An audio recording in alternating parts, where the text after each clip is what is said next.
else. That was me, not the pod. That was me.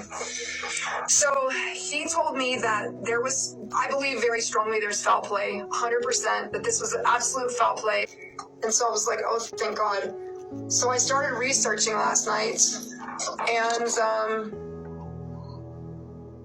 I found something I wanted to share. Now, I don't know, because only Brittany can confirm this, so Brittany's the only one I really want to talk about this with. Let's see, little girl missing, Roseburg. See, so I thought it was Roseville, Roseburg. How's it spelled? B-U-R-G. Roseburg, okay, B-U-R-G. O-R, Oregon. And guess what? This is one day ago. Look at this. Oh. This is the little girl he showed me. And this happened a day ago, and he came through on the pod last night. So the same day a break in her case happened, Wednesday, February 7th, is the same day he came to me and showed me her picture.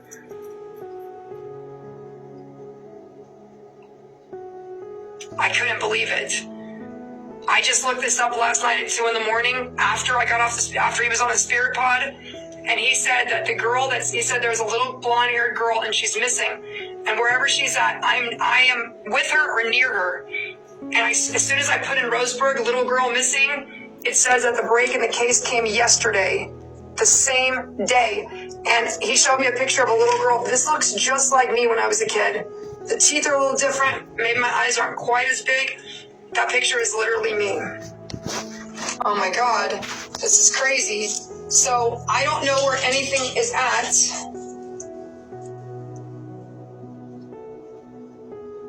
I just don't know where this is all at.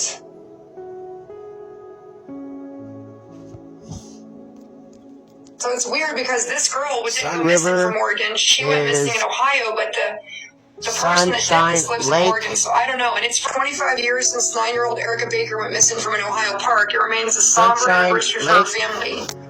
On February 7th, which would be yesterday, in 1999, it was an unsettling, so she went to walk her dog and never came back. Well, I started reading the story, and it says, this guy, I'm like, what is the, I'm trying to figure out. It said that he learned that he was arrested. It says the guy resurfaced last October when our Missing Erica Baker podcast learned he was arrested in Roseburg, Oregon on assault charges. He pled no contest. And then he said that he hit her with his car and buried her at a dam. It happened this is in Ohio, but something might have happened to him in Oregon. I'm trying to figure out what was the correlation between the two cases, except that the killer was living in Roseburg, Oregon, and the little girl looked like me. And he said there's something that's similar about the two cases. So I'm still yet to discover exactly what that is. But he said in this, he said that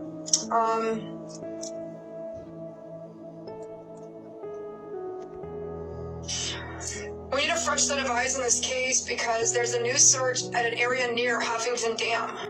And there is a dam where they think this happened. Investigators targeted this location-based excavator and dug up the ground and found no bones, but they aren't done with this location.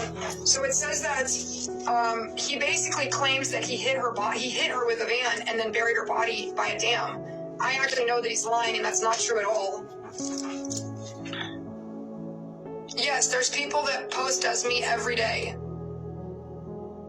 Yes, Ty said, I don't know if it was but he said there was like a rock wall. I remember that clearly. He's not here right now, but I remember very clearly him saying that he was by a rock wall and that there was a forest on one side and it was open on two. And the white SUV, yeah, it was like a white to silver SUV.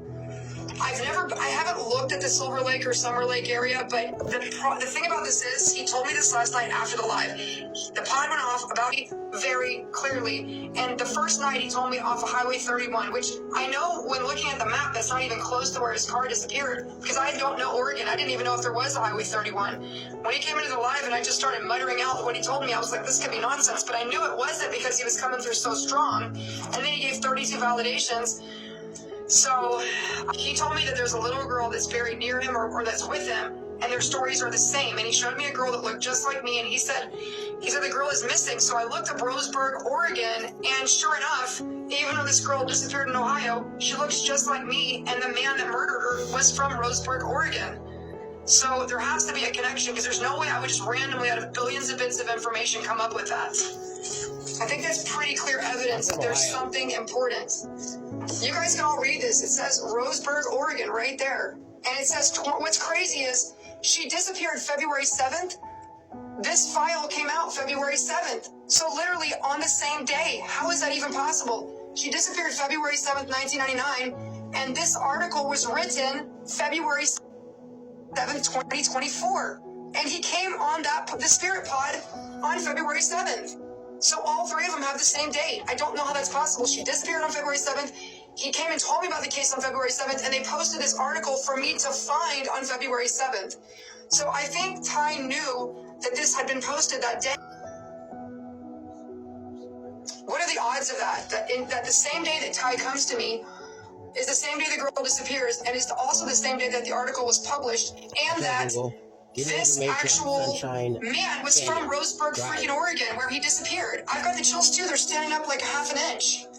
By water, by the forest, off of a road, and that it was very easy to get to this place, and it was off of Highway 31. And he told me they're not going to find anything because they're not looking in the right area to help me find it. So I just know that there's more to this, because he kept saying sunshine and lake, so maybe by sunshine he means summer.